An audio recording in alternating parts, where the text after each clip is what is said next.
The topic of today's lecture is number synthesis.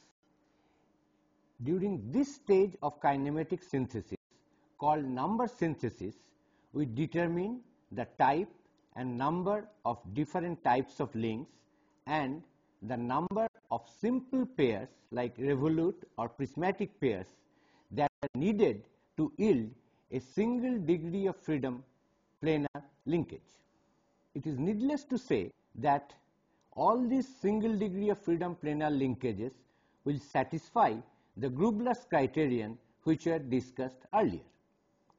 However, before we get into the discussion or details of number synthesis, we shall first prove certain basic results which are of vital importance for number synthesis. The first of these two questions is, what is the minimum number of binary links that such a linkage must possess? So, we determine the minimum number of binary links in a single degree of freedom planar linkage. Let n is the total number of links in the linkage and n2 be the number of binary links, n3 be the number of ternary links,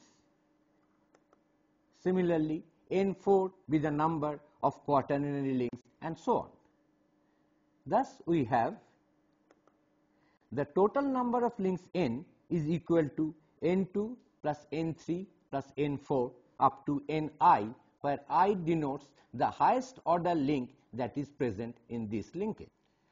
So, our first task is to determine the minimum value of n2. Towards this goal, let us consider this figure. In this figure, we see there is one link which is connected to two other links through the revolute pairs here and here. Now, to note that at each of these revolute pairs we have two elements, say 1 minus, which is the spin which goes into the hole which is denoted by 1 plus. So, this 1 plus and 1 minus we shall call elements. Thus, at each revolute pair we have two elements. Similarly, the two elements at these revolute pairs are these 2 plus and 2 minus. In this way, if we count the total number of elements, that I can write E should be equal to twice the number of joints or pairs j, that is E is equal to 2j. We can also count this number of elements from these links. This is a binary link which has two elements because it is connected to two other links through revolute pairs. Similarly, a ternary link will have 3 elements because it will connected to 3 other links, and a quaternary link will have 4 such elements.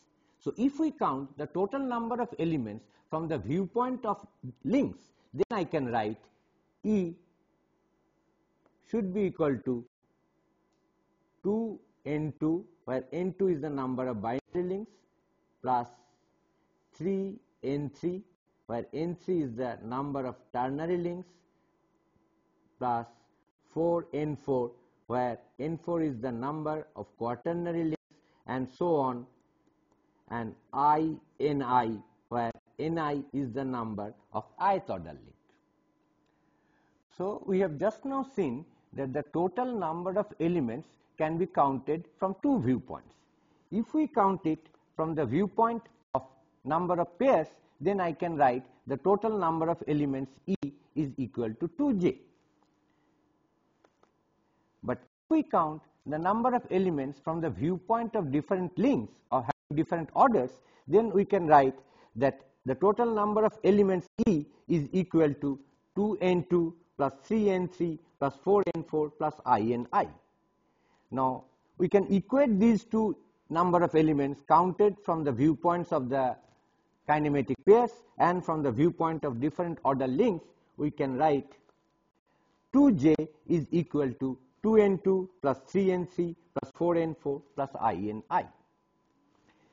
As already told that all these linkages must satisfy the Grubler's criterion, which is 2j minus 3n plus 4 equal to 0, where j denotes the number of kinematic pairs and n denotes the number of total links. Now, substituting E equal to 2j, which we have just now seen to be given by 2n2 plus 3n3 plus 4n4 up to in I, minus we replace this n by the number of counts of different links, which is n2 plus n3 plus n4 up to ni.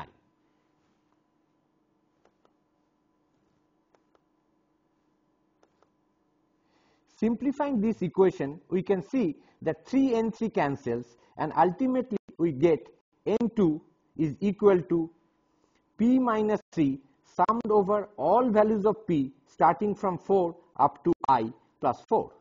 That means n2 is given by p minus 3, p going from 4 to I plus 4. That means this p denotes the number of quaternary links and higher order links.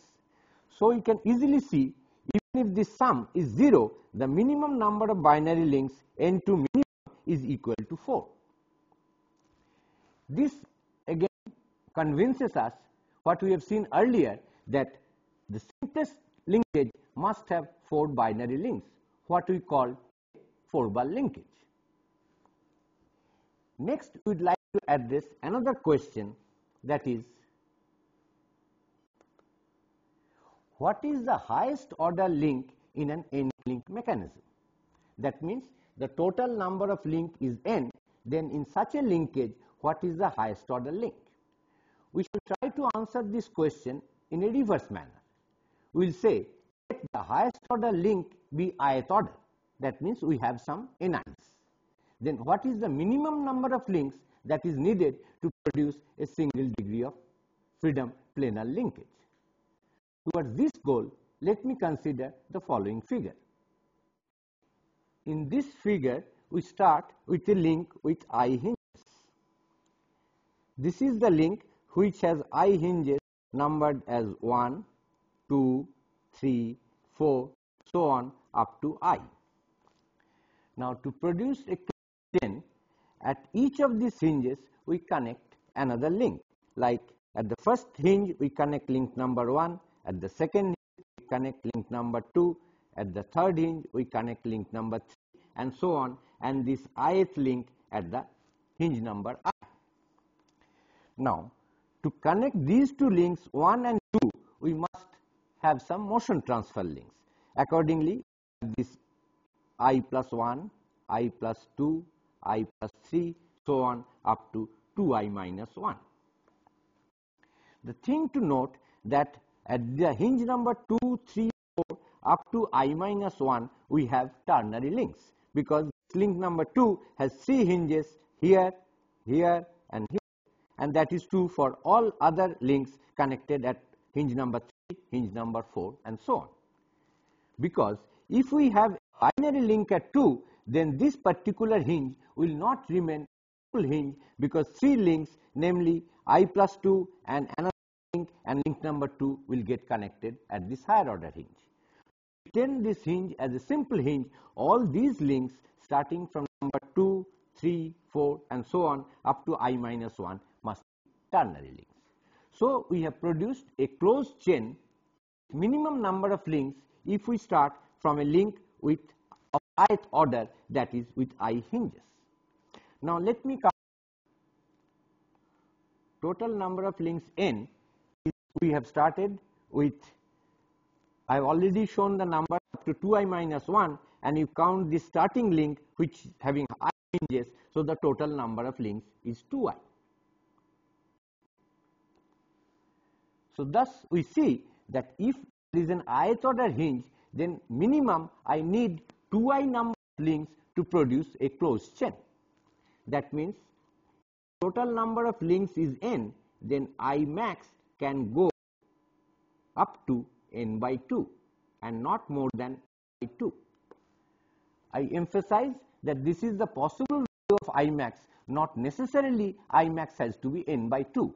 Definitely, it cannot be more than n by 2. Next thing we have to prove that this closed chain, from this closed chain, if I hold one link fixed, it must produce a single degree of freedom mechanism. That is, this particular closed chain must satisfy our old Grubler's criterion. For that, we count n is equal to 2i. Now, let me count the number of hinges, j. We have started with I hinges on this initial link. So, j is I plus, there is one hinge here and there is another hinge here, which is I plus 2 plus on all other links 2, 3, 4, there are 2 extra hinges because these are all ternary links. One of the hinge has been already counted with this starting link. There are 2 extra hinges on each of the links. So, that into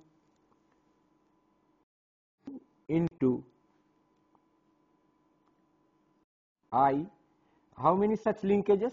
How many such links? We have started from 2 to I minus 1, that is 2 into I minus 3. So, that is the total number of hinge I plus 2 into I minus 3, which will give us 3I minus 4.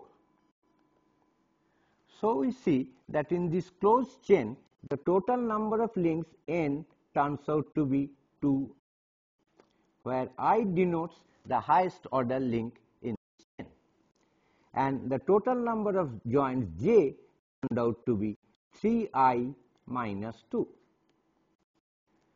So, if we write the Grubler's criterion, that is j minus 3n plus 4, we get 2 into 3i minus 2 minus 3 into 2i plus 4, which is 0. Thus, the Grubler's criterion is satisfied by this closed kinetic chain, and consequently, this can constitute a single degree of freedom planar linkage. So, we concentrate on these two results that we have just now derived.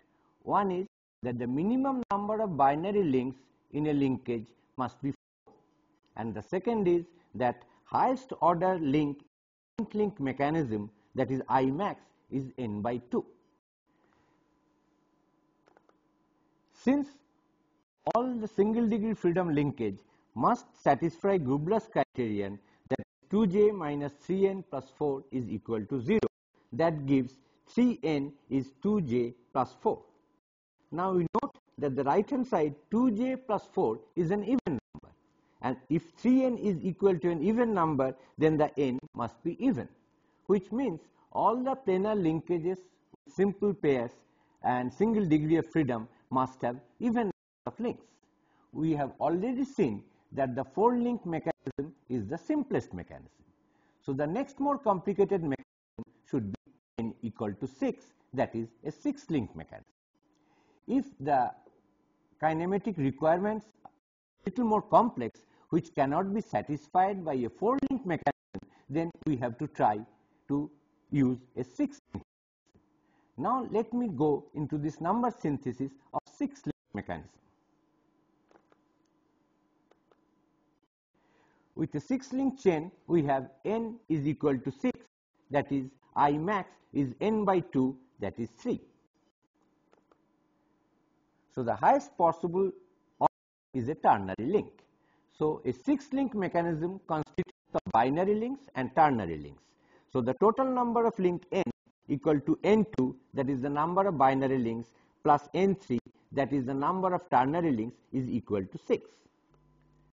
Now, for n equal to 6, we know to satisfy Grubler's criterion, 2j must be equal to 3n minus 4, that is 3 into 6 minus 4, which is 14. That is j is equal to 7. Now, we have got one equation, numbered equation 1, in terms of two unknowns n2 and N3. So we derive another equation involving N2 and N3 by counting the number of elements. The number of elements E is given by 2J, which is also given by 2N2 plus 3N3. Thus, 2N2 plus 3N3 is equal to 2J. With J equal to 7, this turns out to be 14. This is the second equation involving these two unknowns, namely N2 and N3. Our previous equation was N2 plus N3 equal to 6, and the second equation is 2N2 plus 3N3 equal to 14. We can easily solve two linear equations in two unknowns, namely N2 and N3, as N2 equal to 4 and N3 equal to 2. Thus, a 6-link mechanism has 4 binary links and 2 ternary links. Now, we shall see what are the possible combinations of these binary and ternary links to generate a 6-link, different types of 6-link mechanisms. This figure shows one possible 6-link chain with 2 ternary links and 4 binary links. As we see, the link number 1 is a ternary link, link number 4 is another ternary link, whereas link number 2, 3, 5 and 6 are all binary links. The thing to note that in this chain there are 6 link and 7 revolute pairs. 6 we can count at the vertices of this hexagon and 1 inside the hexagon. Another thing to note that here the 2 ternary links 1 and 4 are directly connected by this revolute pair, and all the 4 binary links are connected to the ternary links. This chain is known as Watt's chain.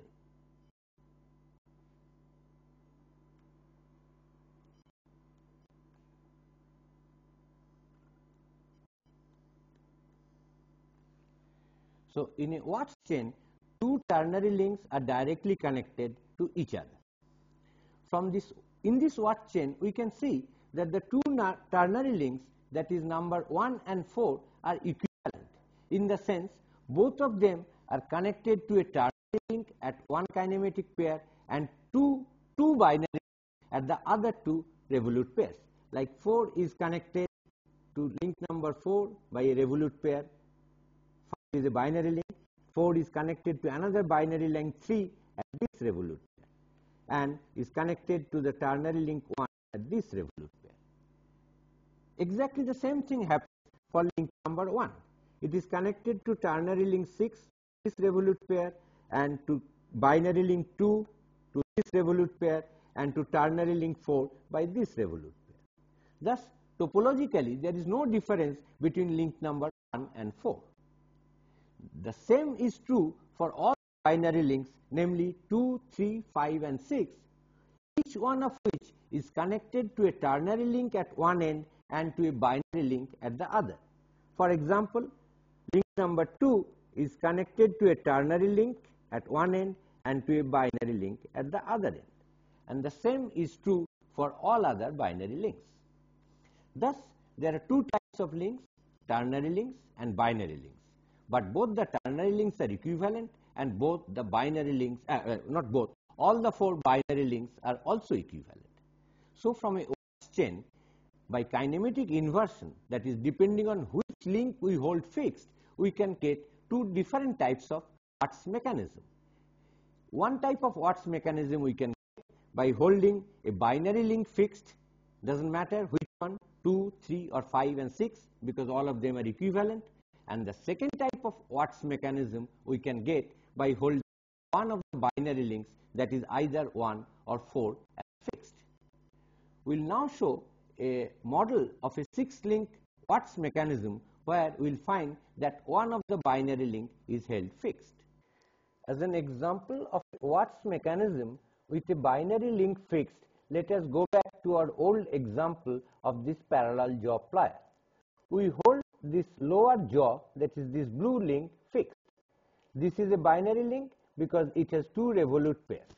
Now let us note that this binary link is connected to another binary link at this revolute pair and to this ternary link at this revolute pair.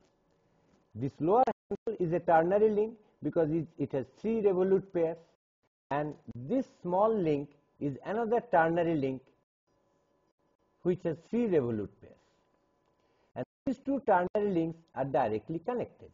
So it is one type of Watt's chain where we know 2 ternary links must be directly connected.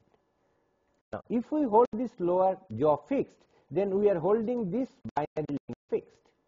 We should also note that this is a binary link, this upper jaw is a binary link, and this yellow link is another binary link. This binary link is connecting this ternary link and this binary link. As a result of this, we get a Watt's mechanism from a Watt's chain. This is Watt mechanism of one kind. Later on, we will see Watt's mechanism of another kind where a ternary link will be held fixed. As an example of another type of possible Watt's mechanism, let us consider this figure. Here, as we see, we started from a Watt's chain which has 2 ternary links 1 and 4 and 4 binary links 2, 3, 5 and 6. Now, here it is the ternary link 1 which is held fixed, and this is known as Watt's walking beam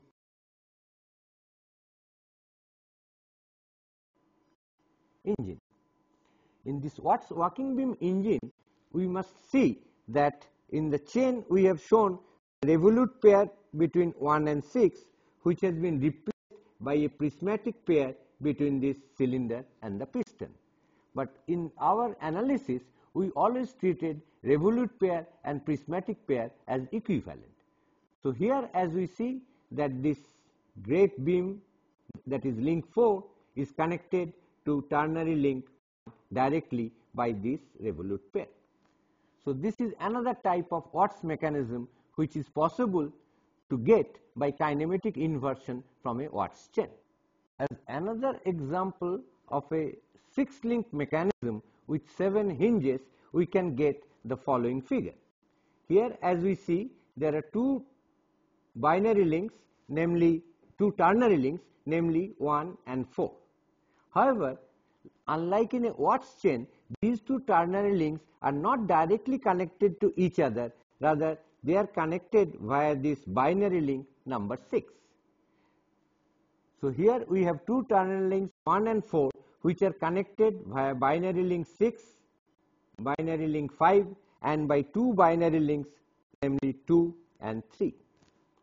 And this particular chain where the 2 ternary links are not directly connected is known as Stiffening's chain.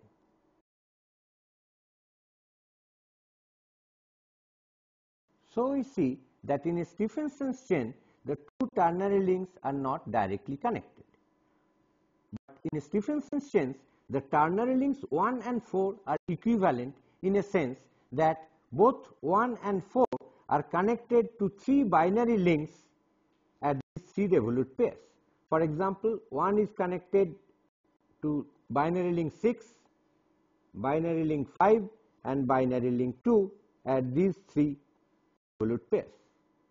And link number 4, the other ternary links, is also connected to 3 binary links, to link number 5 here, link number 6 here and link number 3 here.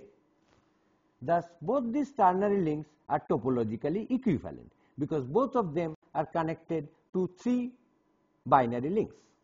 However, so far the binary links are concerned, there are 2 varieties, namely 5 and 6 and 2 and 3. We should note that both 5 and 6 are connected to 2 ternary links at 2 joints. 6 is also connected to 2 ternary links at 2 joints. However, link number 2 and 3 at one end is connected to a ternary link, but at the other end is connected to a binary link. So there are 2 types of binary links they can be grouped as 5, 6 and 2, 3. So, by kinematic inversion, we can get 3 different types of Stephenson's mechanism, depending on whether the ternary link 1 or 4 is held fixed, or one of the binary links in this group, that is either 5 or 6 is held fixed, or one of this group, namely 2 and 3, that is either 2 or 3 are held fixed. So, there are 3 possible different types of Stephenson's mechanism which can be obtained by kinematic inversion from the same Stephenson's chain. We will now see a model of a Stephenson's chain to generate a Stephenson's linkage where a ternary link is held fixed. Let us now look at the model of the Stephenson's mechanism where one of the ternary link is held fixed. Here we have this fixed link as the ternary link, which has 3 hinges, one here, one there and another there. And this is the other ternary link which is connected to the fixed link by 2 binary links. So, the 2 ternary links are not directly connected, they are connected via binary links at these 2 points and by 2 binary links at this point. This is a binary link, this is a binary link.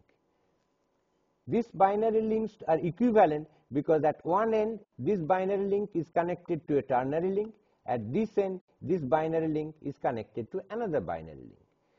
Similarly, this binary link is connected to a ternary link at this end and to a binary link at this end. So, these 2 binary links are of same nature. Similarly, these 2 binary links are also of same nature because they are connected at both ends to ternary links. So, one of the ternary link is held fixed and we get one variety of a Stephenson's linkage. As another example of a Stephenson's linkage, let us consider the same Stephenson's chain and consider one of the binary links to be fixed. As shown in this figure, this is the Stephenson's chain that we have considered earlier, and in this chain, if we hold a binary link, say link number 2 fixed, then we get this mechanism. As we see, 2 is connected to ternary link 1 and link 2 is the fixed link, which is connected to a binary link 3 and to a ternary link 1. Link number 4 is the other ternary link, which is connected to link 3 here, link 6 here and link 5 here. This is known as Stephenson's valve gear mechanism, which is used in a steam engine.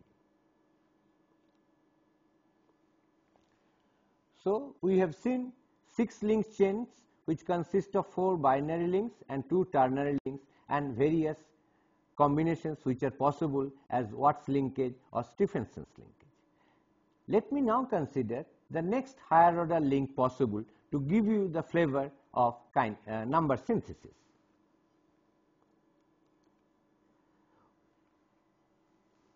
Obviously, the next more complicated mechanism we consider with n even is an 8 link mechanism, that is n equal to 8.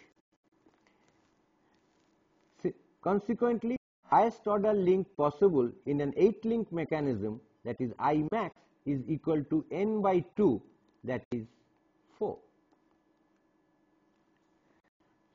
So, a 8 link mechanism will have binary link, it is possible to have ternary link and it is possible to have quaternary link. If the number of binary links is n2, the number of ternary links is n3 and the number of quaternary links is n4, then the total number of links n, which is equal to n2 plus n3 plus n4, is equal to 8. This is our first equation to determine n2, n3 and n4. We also know that the number of elements E, which is given by 2j,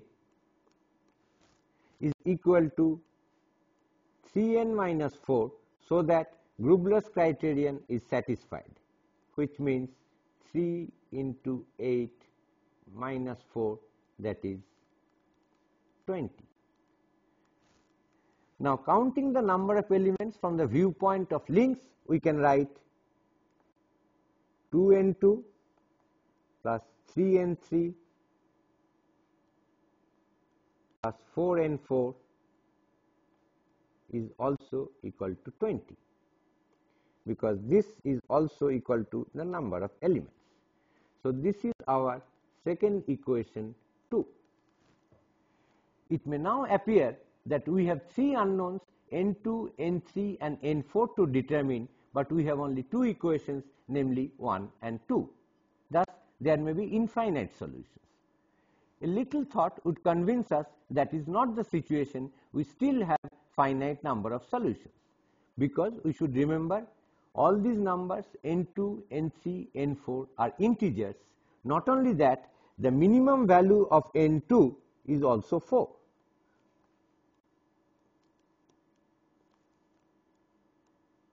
Number n2 can start from 4, then can go up to 5, 6 and so on.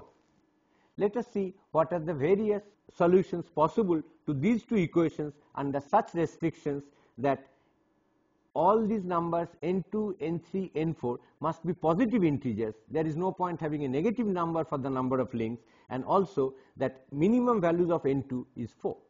So, for an 8-link mechanism, we have got 2 equations, namely n2 plus n3 plus n4 is 8, and 2n2 plus 3n3 plus 4n4 is equal to 20. So, if we assume that the values of n2 is 4, then from these 2 equations we get n3 plus n4 equal to 8 minus n2, that is 8 minus 4 is equal to 4. And from the second equation we get 3n3 plus 4n4 is equal to 20 minus 2n2, that is 20 minus 2 into 4 is equal to 12. Now, we get these 2 equations to solve for n3 and n4, and the obvious solution is n3 equal to 4 and n4 equal to 0. That means we can get an 8-link mechanism consisting of 4 binary links and 4 ternary links. There is no necessity that we must have a quaternary link. However, if we take n2 equal to 5,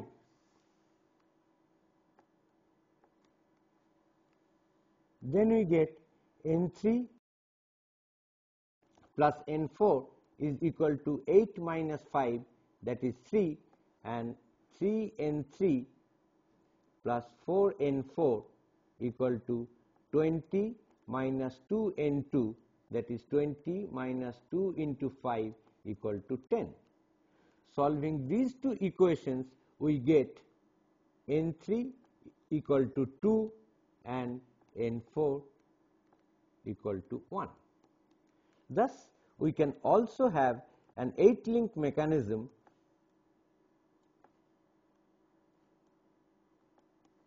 with 5 binary links, 2 ternary links and 1 quaternary links. Similarly, if we take n2 equal to 6, one can easily find that we will get n3 equal to 0 and n4 equal to 2. That means we can have an 8-link mechanism with 6 binary links and 2 quaternary links. Now, from these 3 different types of 8-link chains, by kinematic inversion, one can get a very large number of different mechanisms. In conclusion, let me now repeat the 4 most important points that we have learned today during this discussion of number synthesis of planar linkages. The first point is that the minimum number of binary links in any such linkage must be 4. That means we must have at least 4 binary links. The second point is that the highest order link in an n-link mechanism is n by 2. That is, in a 6-link mechanism, the highest order is ternary. In an 8-link mechanism, the highest order is quaternary. Third thing we have seen that the total number of links must be even. And the last point is that with increase in the number of total links, the possible types of various mechanisms that you can have from such chains by kinematic inversion increases drastically.